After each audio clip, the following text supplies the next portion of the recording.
Hi friends, today I am going to review the book, Customer Relationship Management, by Kristen Anderson and Carol Kerr. Calling all customers.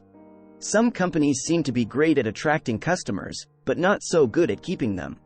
When you consider the fact that it's at least 5 times more expensive to find a new customer than to sell more to an old one, the importance of keeping the customers you have becomes clear.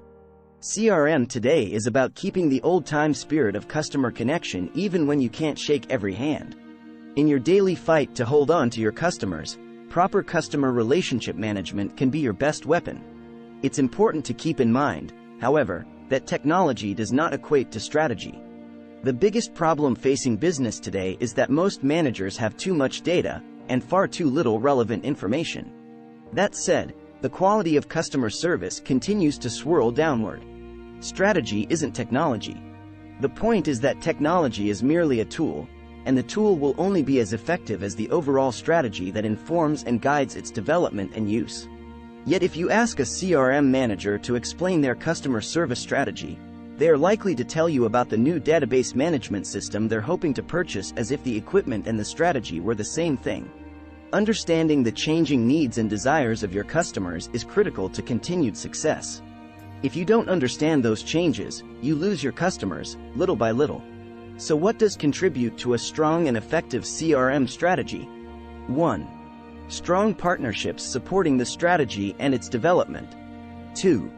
Building partnerships is one of the keys to building a solid CRM tradition.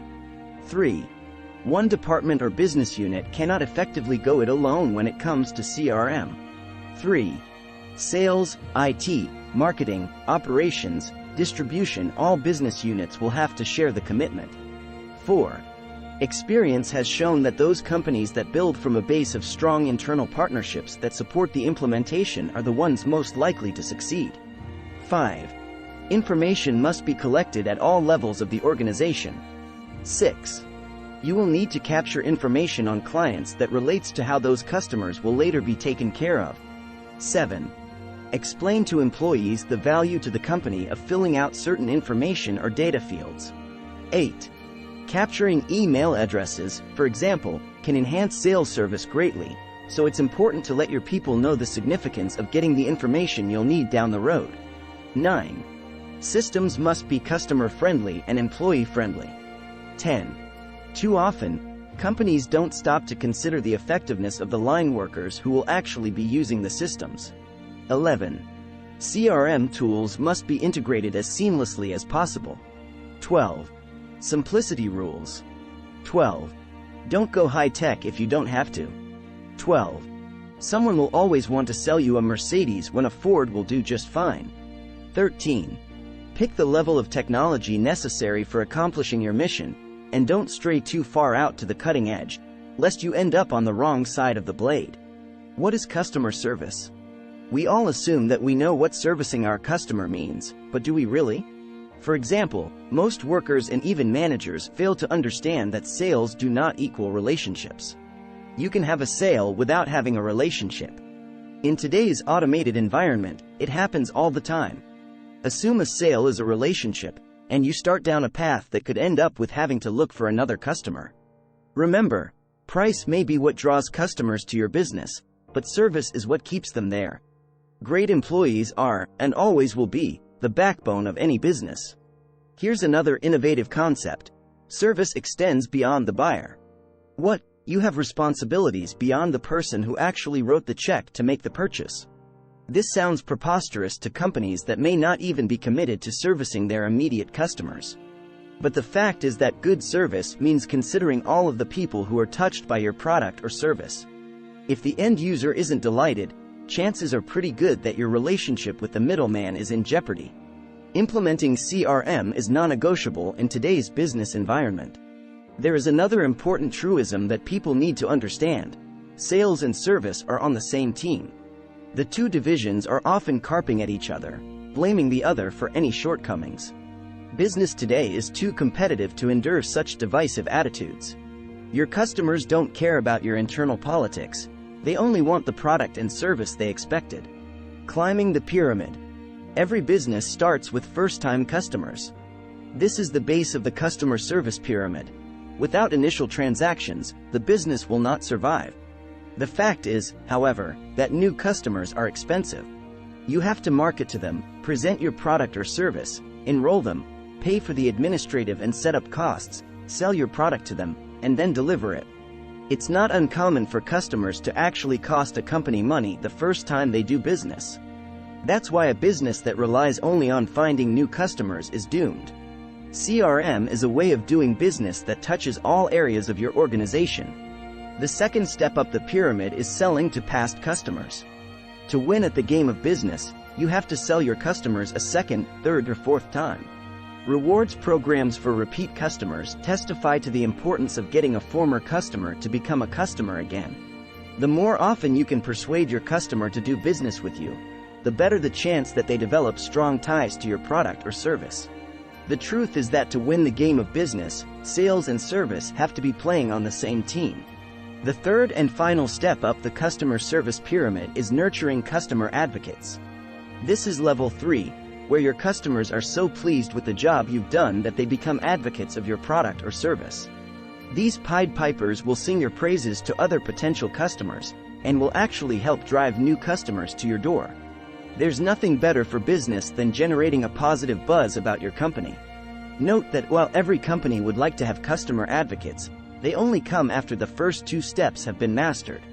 Building a reputation for great customer service requires a solid foundation. E-commerce is a non-negotiable if you want to maximize your CRM success, not matter what your business. Traditionally, the distribution of the 3 levels of customers will indeed look like a pyramid, with a wide base of incoming customers, a narrower section of repeat customers, and finally a point on the top that represents your customer advocates. Some companies, however, develop an hourglass appearance. They get a wide base of customers initially, but do such a poor job of getting repeat business that they suffer a bottleneck in phase 2. Determining where your strengths lie will tell you where you need to focus your energies in order to improve your level of customer satisfaction. Customer relationships also need periodic celebration and affirmation. Keep in mind, however, that all repeat customers are not good business. Some are so expensive to do business with for one reason or another that they aren't worth keeping.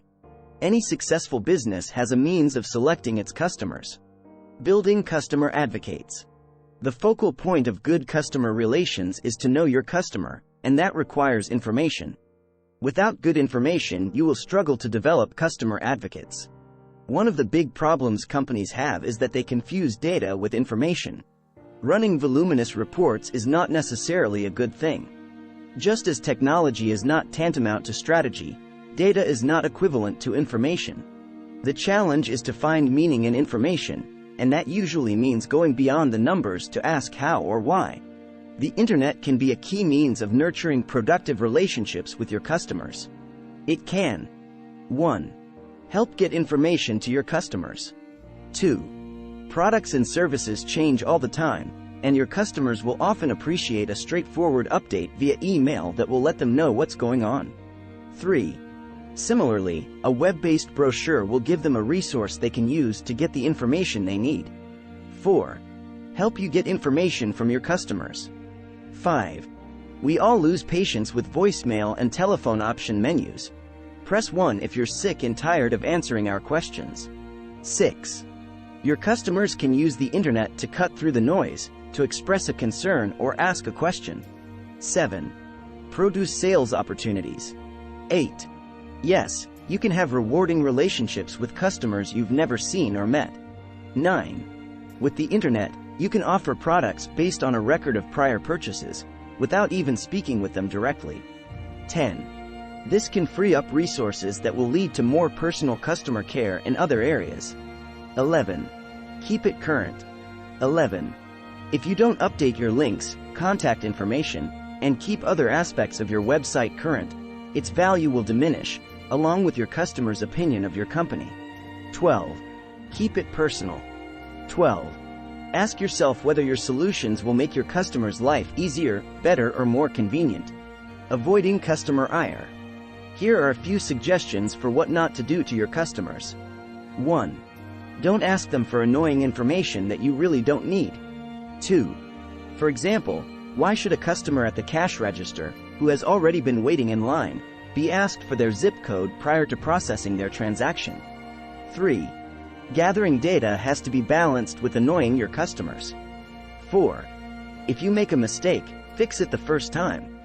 4. Customers understand that any organization is subject to occasional error. 5. They will forgive you the first time, as long as you are responsive. 6. Make certain that you don't compound the initial error with a second oversight. 7. If your efforts to correct a problem are flawed, you may be seeing that customer for the last time. 8. Don't engender confusion in the name of slick marketing practices. 9. Companies and industries become enamored of certain phrases and jargon that can cause customer frustration. 10. Remember when you went to a fast food joint and chose among small, medium, or large? 11. Well, these days your options may be child, small, large, and extra value. 12. There's almost no such thing as a regular size or medium drink anymore. 13. Try asking for a regular drink and you'll probably receive a blank stare. 14. The point is to be sensitive to how your customer is going to react. 15. Never make your customer suffer due to artificially imposed service standards. 16. The classic example is evaluating and incentivizing call center personnel based on average length of call spent solving a customer's problem. 16. While the goal is admirable, the results rushed service and hang-ups are a disservice to the customer. Managing conflict. Sometimes, no matter how hard you try, there's conflict. Even the best relationships go through periods of conflict, and the key is to wade through the difficulty in a way that ultimately makes the relationship better. Conflict can either be constructive or destructive.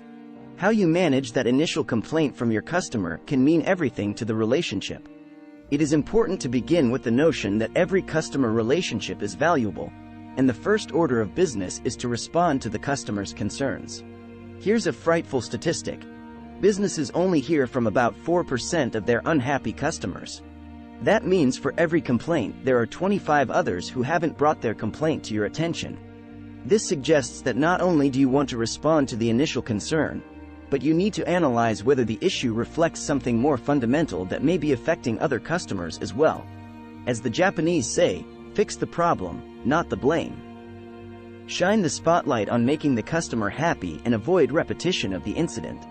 Takeaways. 1. Customers do business with organizations that seem to understand their needs.